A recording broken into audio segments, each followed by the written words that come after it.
കുഞ്ഞുങ്ങളോടാണ് കൊടും ക്രൂരത. സോഷ്യൽ മീഡിയയിലൂടെയാണ് ഞെട്ടിക്കുന്ന ദൃശ്യങ്ങൾ പുറത്തുവന്നത്.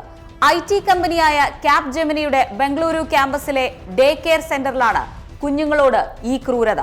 2 മുതൽ 3 വയസ്സുവരെയുള്ള കുട്ടികളാണ് പീഡനത്തിന് ഇരകളായത്. പ്രാകൃതവും ക്രൂരവുമായ ശിക്ഷയാണ് ഈ പിഞ്ചു കുഞ്ഞുങ്ങൾക്ക് നൽകിയത്. കരഞ്ഞാൽ ഫ്രണ്ട് ലോഡിംഗ് വാഷിംഗ് മെഷീന്റെ ഡ്രമ്മിനുള്ളിലും ടോയ്ലറ്റ് സീറ്റിലും ഇരുത്തും. ടോയ്ലറ്റ് ജെറ്റ് സ്പ്രേ ഉപയോഗിച്ച് കുഞ്ഞുങ്ങളുടെ വായിലേക്ക് വെള്ളം ചീറ്റും.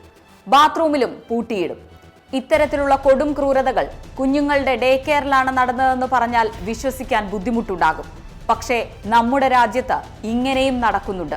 ഡേ കെയർ സെന്ററിൽ പിഞ്ചു കുഞ്ഞുങ്ങളോട് കാട്ടിയ ഈ ക്രൂരതയുടെ പീഡന ദൃശ്യങ്ങൾ പുറത്തു വന്നതിന് പിന്നാലെ പോലീസും കർണാടക സംസ്ഥാന ബാലാവകാശ സംരക്ഷണ കമ്മീഷനും അന്വേഷണം തുടങ്ങിയിട്ടുണ്ട്. ബംഗളൂരു HAL പോലീസ് കേസെടുത്തിട്ടുമുണ്ട്. ഡേ കെയറിലെ 5 ആയമാർക്ക് നോട്ടീസ് നൽകിയിട്ടുണ്ട്. ഇവരെ ഉടൻ അറസ്റ്റ് ചെയ്തേക്കുമെന്നാണ് വിവരം. ചൈൽഡ് ഹെൽപ്പ് ലൈനിൽ ലഭിച്ച പരാതിയുടെ അടിസ്ഥാനത്തിലാണ് പോലീസ് നടപടി. മറ്റു വഴികൾ ഇല്ലാത്തതുകൊണ്ടാകണം രക്ഷകർത്താക്കൾ കുഞ്ഞുങ്ങളെ ഡേ കെയറിൽ ഏൽപ്പിച്ചിട്ട് ജോലിക്ക് പോകുന്നത്. അത് തങ്ങളുടെ കുട്ടികൾ അവിടെ പൂർണ്ണ സുരക്ഷിതരെന്ന വിശ്വാസത്തിലാണ്. കുട്ടികൾ അവിടെയും സുരക്ഷിതരല്ലെന്ന ഞെട്ടിക്കുന്ന സത്യമാണ് ഇത്തരം സംഭവങ്ങളിലൂടെ പുറത്തുവരുന്നത്.